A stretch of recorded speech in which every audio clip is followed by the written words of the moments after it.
Iya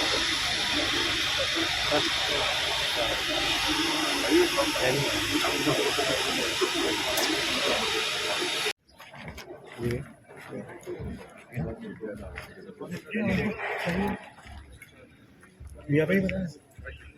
Berarti sih kan.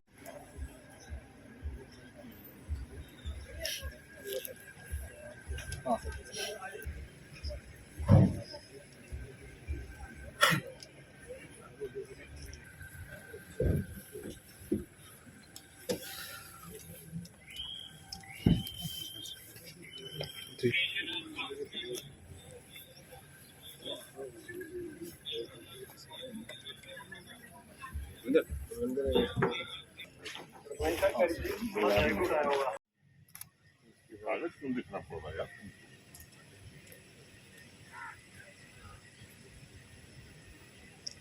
याद नहीं है एक दिन में पद के दर्जन में और नकल के जान के दर्जन में जितनी है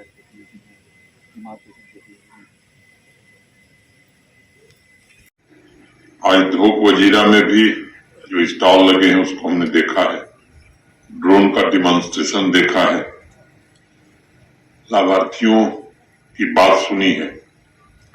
स्वाभाविक रूप से इससे एक नई ऊर्जा आएगी और परिवर्तन से ही उत्साह का संचार होता है।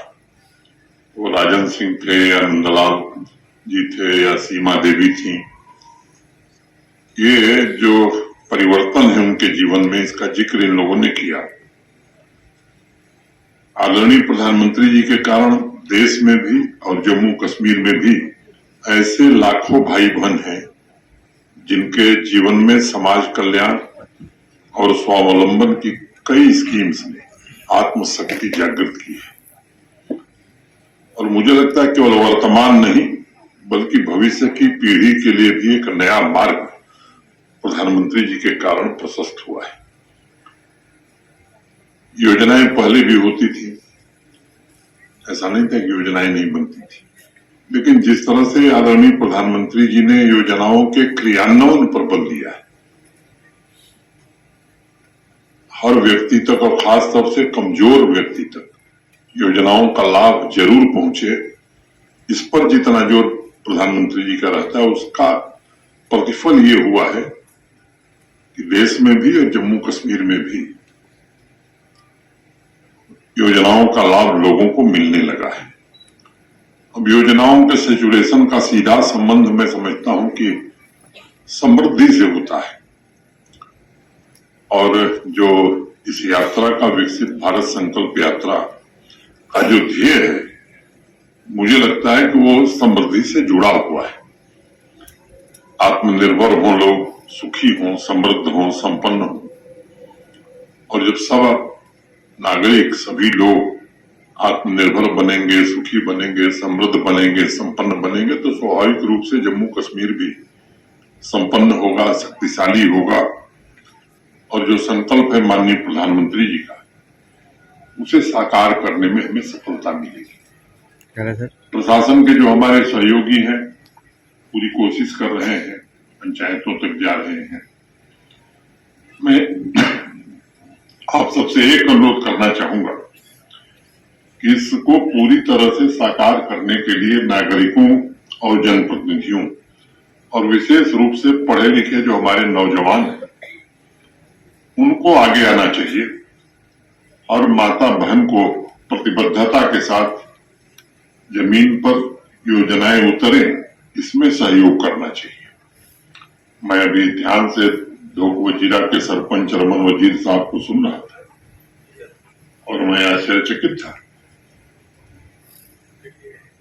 मुझे भी ये अंदाज नहीं था कि पंचायतों में इस स्तर का काम हो रहा है और कई तो उन्होंने अभिनव प्रयोग खुद यहां शुरू किए हैं। इससे बाकी अगल बगल की पंचायतें भी मैं समझता हूं कि प्रेरणा ले सकती हैं।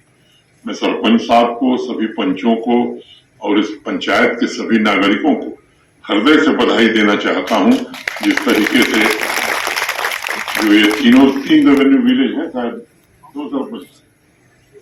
दो है। अब पंचायत घर में library, basic computer training centre, महिलाओं के लिए एक्सक्लूसिव जिम, ये जेंडर इक्वलिटी पर विशेष फोकस, ड्रग अब्यूज, विमेन और चाइल्ड न्यूट्रिशन, डोमेस्टिक वायलेंस की समस्या से निपटने के लिए पंचायत स्तर पर महिला शक्ति समूह की स्थापना, ये आप सब लोगों के और खासतौर से सरपंच साहब के दूरदर्शी सोच और गांव की दिशा और दशा बदलने में इस सोच से बहुत लाभ मिलने वाला है। और मुझे हृदय से प्रसन्नता है कि धोक वजीरा पंचायत ने ओल्ड एज होम भी स्थापित किया है। हमारी जिम्मेदारी है कि उन योजनाओं का सैचुरेशन 100% किया जाए। और पूरे देश में आज 20 लाख करोड़ रुपए भारत सरकार ने आवंटित किए हैं इन योजनाओं को पूरा करने के लिए। मुझे इस बात की बेहद खुशी है कि चंडी माता सेल्फ हेल्प ग्रुप ने एग्रीकल्चर तथा एलाइड एक्टिविटीज के लिए नमो ड्रोन दीदी कार्यक्रम से जुड़ने के लिए आवेदन किया है। मैं श्रीमती आशा देवी समेत इस सेल्फ हेल्प ग्रुप की सभी बहनों के संकल्प को नमन करता हूं। 15 अगस्त तक आधी आबादी को पूरा हक प्रदान करने का जो संकल्प है प्रशासन का, मैं समझता हूं उसमें बड़ी मदद मिलेगी। आज मैं स्वयं देख रहा हूं सेल्फ हेल्प ग्रुप की महिलाओं के स्वावलंबन के कारण एक युगांतकारी परिवर्तन आया है। और मैं मानता हूं कि हमारी बहनें, हमारी माताएं वो क्षमता रखती हैं कि अगर उन्हें थोड़ी सी सुविधा दी जाए तो समाज के भव्य सपनों को वो पूरा कर सकती हैं। 7 लाख से ज्यादा बहनें आज सेल्फ हेल्प ग्रुप से जम्मू कश्मीर में जुड़ी है। उसके कारण जम्मू कश्मीर की इकोनॉमी में भी बढ़ोतरी हुई है। प्रशासन की नीति और नियत ये स्पष्ट रूप से है कि उन्हें मजबूत किया जाए। पिछले 4 वर्षों में अनेक लोगों से मैं मिलता रहा, प्रस्तुत किया जाए। और पूरे देश में आज 20 लाख करोड़ रुपए भारत सरकार ने आवंटित किए हैं इन योजनाओं को पूरा करने के लिए। कल्चर तथा एलाइड एक्टिविटीज के लिए नमो ड्रोन दीदी कार्यक्रम से जुड़ने के लिए आवेदन किया है।